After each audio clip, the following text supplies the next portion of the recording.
proposals, it's 35 emblems proposals, they're underway.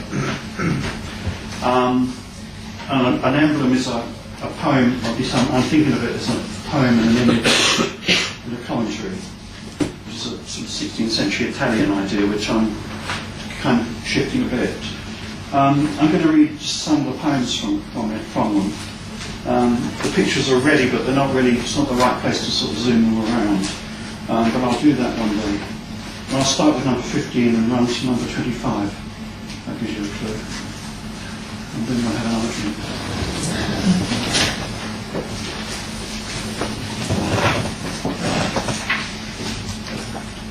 I'll check out the lesson.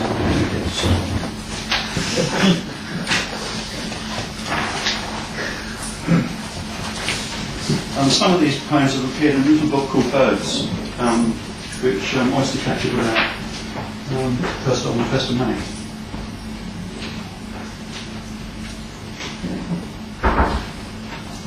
When I first came to Crewe, I saw the death of my mind and started work again to bring it back to life. With nourishment unknown to me until then, with vegetables and fruit already known, with tactics already tried and sometimes previously tested, until on the third day, after the railway declined, I stood on the grime of platform 5 and revived my confidence in a lack I now recognised as necessary, as demanding. 16. His thick neck and head leaned from the train with internal comprehension of the departure moment and returned to a forward seat. To narrate the occasion, he drives the engine out of the station over exit junction towards the straight rails north. The sound of a mallard, a moped, a sheet of ice skidding down a roof hitting the pavement. 17.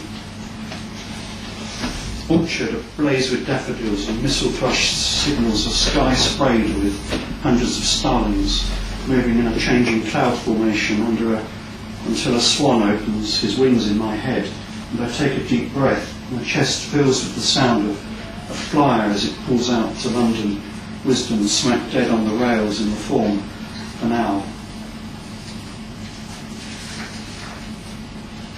I don't know whether that should be an owl, whether I should define the owl, and there's different versions around. 18. I lift above the canopy at burnt grass and fireweeds of paradise, cough in breath beneath it, look out on a culture too late for recovery, to avoid narrative traps, delineations of slow blow whistles, to demonstrate sonic coherence or some parody of fairness.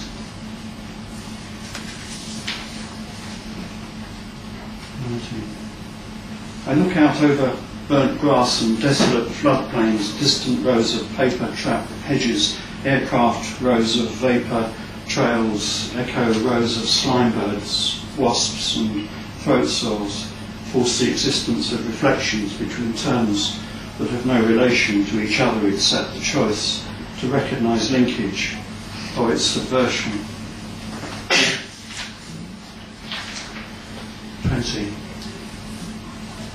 Distant rows of paper trap hedges, alerted by a dozen gulls, signal seacoast and rubbish tip, blocked in a land basin by hills of crushed stone and burnt crystals, the sounds of breakage and ease out of rhythm with breath and weather, out of line with eyesight, colours demand on a damask bench beside representations of virtues and tyrannies.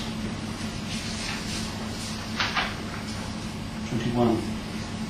Grey here, many greys, but sometimes you look out at a horizon and see glimmers of yellow or orange. You think it must be paradise or some kind of promised happiness, better than it's been here, but it turns out to be nuclear explosions.